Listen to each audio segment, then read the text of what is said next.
Alhamdulillah, program Titian Barokah paket 8 gratis 1, paket ekonomis 12 hari plus taif. Jadi 8 orang yang berangkat gratis 1 orang. Paket ekonomis booking sekarang, 1 kamar isi 4 orang itu disebut quad, 1 kamar isi 3 orang disebut triple, dan 1 kamar isi 2 orang disebut double. Itu ada harga-harganya guys. Harga tersebut sudah termasuk tiket pesawat, tour leader, mutawif, handling airport, visa umroh, perlengkapan umroh, air zam-zam, city tour, Makkah dan Madinah, makan full board, dan lain-lain. Segera hubungi kita di nomor yang tercantum di sini. Segera hubungi kami agar dapat umroh yang barokah, aman dan terpercaya.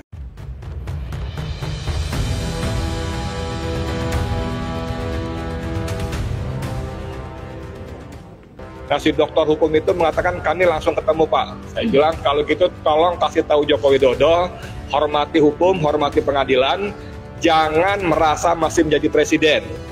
Dia harus datang. Kalaupun tidak datang, lengkapi surat-surat yang diperlukan. Nah ternyata masih soal KTP saja mereka tidak penuhi. Dan saya kira teman-teman sekalian, ini bukan mereka tidak tahu, apalagi untuk seorang dokter hukum, pasti mereka paham betul bagaimana cara beracara. Alhamdulillah hari ini setelah selesai persidangan kesekian kalinya dengan agenda pembuktian gugatan terhadap Joko Widodo dari 7 prinsipal, antara lain Pak Edi Mulyadi yang saat ini hadir di sebelah saya. Dan hari ini kami didampingi oleh masyarakat dan emak-emak militan luar biasa, Masya Allah, terima kasih semuanya. Dan juga rekan-rekan media, kami di sini, saya Aziz bersama Baihaqi dan Heri serta Dwi dari tim pengacara menghadiri sidang. Alhamdulillah berlangsung dengan lancar dan bukti-bukti sudah kita sampaikan, baik melalui e-court maupun melalui tadi disampaikan secara langsung kepada majelis hakim. Begitu juga dari pihak tergugat melalui kuasa hukumnya yang hadir 2 orang juga menyampaikan bukti-bukti yang disampaikan. Bukti yang disampaikan oleh kita cukup banyak, nanti disampaikan oleh rekan saya, tapi dari pihak tergugat menyampaikan KTP, ya KTP Joko Widodo fotokopi. Nah, ketika ditanya dari majelis hakim tadi, ini mana aslinya? Karena kan fotokopi disampaikan, maka harus lihat aslinya. Oh, nggak ada juga aslinya, kata dia gitu. Nah, jadi silakan disimpulkan sendiri oleh teman-teman sekalian. Jadi fotokopinya aja tadi ya. Akhirnya tadi fotokopi KTP, kopi dari kopi. Jadi tidak ada aslinya, gitu kan? Seperti itu yang disampaikan. Nah, KTP-nya KTP Surakarta dan juga diterbitkan 11 September 2024. Nah, jadi baru ya seperti itu. Untuk kemudian dari kami bukti-bukti disampaikan oleh rekan kami, silakan Mas Baihaqi. Baik, terima kasih. Tadi seperti Bang Haji sampaikan, kita udah sampaikan 3 bukti untuk memperkuat bahwa mereka itu kan menyanggah bahwa mereka itu tidak berdomisili di Jakarta. Nah, kita sampaikan bahwa kita memiliki bukti bahwa pengadilan Jakarta Pusat memiliki kewenangan untuk mengadili perkara ini. Tadi ada beberapa bukti IT yang kita sampaikan oleh hakim, ada 3, sehingga selain itu juga kita sampaikan dalam jawaban kita, dalam replik kita sudah ada bahwa ketika itu ada utusan dari Joko Widodo untuk menghadiri persidangan ini sebelum dirinya lengser. Ada kegiatan-kegiatan mereka segala macam, kita sudah sampaikan di bukti yang kita sampaikan ke hakim tadi. Baik, itu dari kami tim kuasa hukum. Mungkin dari prinsipal Pak Edi Mulyadi ada sepatah 2 patah kata, dipersilakan. Bismillahirrahmanirrahim. Assalamualaikum warahmatullahi wabarakatuh. Alhamdulillah, salawat dan salam semoga Allah limpahkan pada Nabi Muhammad SAW, keluarga, sahabat, dan pengikutnya yang setia dengan risalahnya hingga akhir zaman kelak. Amin.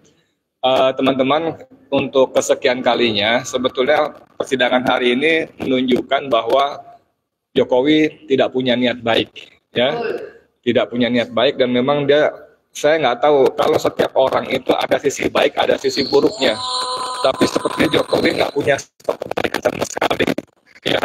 Jadi semua kelakuan itu menyusahkan rakyat. Bahkan untuk sekarang datang kemari pun tidak pernah hadir. Kita sering sejak zaman di Solo, ya, Gus Nur dan Bang Rey tidak pernah hadir juga. Bahkan tadi Ajis mengatakan sekadar KTP pun aslinya tidak disertakan.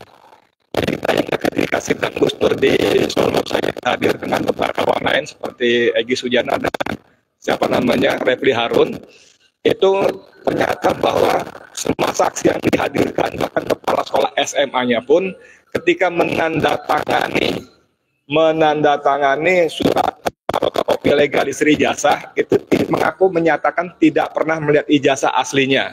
Padahal kalau kita ingat dulu lulus SMA, kita fotokopi ijazah kita mau 10, 20 atau berapa untuk distempel legalisir oleh sekolah, itu selalu disertakan ijazah aslinya. Tapi kepala sekolah waktu itu menyatakan tidak melihat ijazah aslinya. Nah sekarang untuk perkara KTP saja dia tidak bisa dan tidak mau menunjukkan. Dan penasihat hukumnya itu yang laki-laki itu kan doktor. Kita ingat waktu masih mediasi, ya saya sempat ngotot, saya tanya sama dia bagaimana bentuk komunikasi kalian dengan Joko Widodo. Apakah langsung bisa bertemu dan menyampaikan konsultasinya, atau melalui Pratikno atau siapapun orangnya. Nah, si dokter hukum itu mengatakan kami langsung ketemu Pak. Saya bilang kalau gitu tolong kasih tahu Joko Widodo, hormati hukum, hormati pengadilan, jangan merasa masih menjadi presiden. Dia harus datang. Kalaupun tidak datang, lengkapi surat-surat yang diperlukan. Nah, ternyata masih soal KTP saja mereka tidak penuhi. Dan saya kira teman-teman sekalian, ini bukan mereka tidak tahu, apalagi untuk seorang dokter hukum, pasti mereka paham betul bagaimana cara beracara di pengadilan, pasti paham betul surat-suratnya seperti apa dan sebagainya. Tadi saya nggak tahu istilah apa, maksudnya apa, tapi majelis hakim menanyakan kepada kuasa Jokowi, apakah hak kuasa Anda kuasa absolut atau terbatas? Relatif ya istilahnya ya. Saya nggak ngerti maksudnya apa, tapi dia mengatakan relatif dan terbatas. Nah, itu nggak ngerti tuh maksudnya apa. Tapi saya kembali membaca aroma bahwa memang Jokowi sengaja, satu, tidak berniat menghormati hukum. Kedua, memang dia sengaja mengulur-ulur waktu. Tapi begini, buat hakim ya, saya nggak tahu tata cara beracara di persidangan, cuman saya terus terang capek ya menghadapi manusia satu Jokowi ini. Mohon dengan sangat bahwa hakim bekerjalah dengan satset gitu, nggak usah terlalu terpaku dan menggunakan normatif untuk memperlambat pengadilan ya gitu ya. Dan kita juga sebetulnya harapannya nggak banyak kok, cuma nuntut dia 5.267 triliun aja kok, nggak banyak kan ya? Nggak banyak lah, 5.267 triliun aja itu kepada Jokowi untuk diserahkan kepada negara kan gitu kan ya. Habib Rizik akan mengatakan sebagian itu akan diserahkan pada Prabowo untuk membantu program makan gizi gratis, ya kan? Kalau kepada para penggugat prinsipal cuma minta bayar Rp1 saja, ya Rp1 saja. Nah, kita akan menjadikan bahwa pengadilan ini akan masuk pembuktian, menyampaikan, membongkar, karena kita kan tamak ya, tim advokasi melawan bohongan ya, tamak, tim advokasi melawan masyarakat anti kebohongan, tim advokasi masyarakat anti kebohongan. Jadi kita akan bongkar kebohongan Joko Widodo bukan ketika hanya presiden, tapi sejak menjadi gubernur DKI Jakarta waktu itu ya. Dan saya sempat baca karena saya prinsipalnya, walaupun tidak detail. Kenapa kita gugat kebohongan-bohongan itu? Karena dengan kebohongan-bohongan dia sebagai pejabat publik dari sejak gubernur sampai jadi presiden telah menimbulkan kerugian kepada warga negara Indonesia. Macam-macam tuh, segala macam kebohongan-bohongan itu. Dan saya percaya Ajis dan teman-teman teman-teman lawyer yang lain, ada Bayaki, ada Heri dan kawan-kawan yang lainnya akan bekerja dengan serius, dengan sungguh-sungguh sebagaimana selama ini mereka buktikan ketika membantu para aktivis dan ulama yang dikriminalisasi ya. Kita bermohon pada Allah agar Allah menunjukkan kekuatannya, pertolongan kepada kita semua sehingga si raja bohong ini bisa segera kita seret ke penjara. Amin ya rabbal alamin dengan hukuman yang maksimal. Demikian, assalamualaikum warahmatullahi wabarakatuh. Satu Bang, ya. Tadi dibilang KTP-nya yang di situ ya, tertulisnya diterbitkan tanggal berapa? 11 September 2024. Bayangin loh, 11 September 2024, Jokowi itu umurnya berapa? Harusnya kan KTP Jokowi itu sudah seumur hidup ya.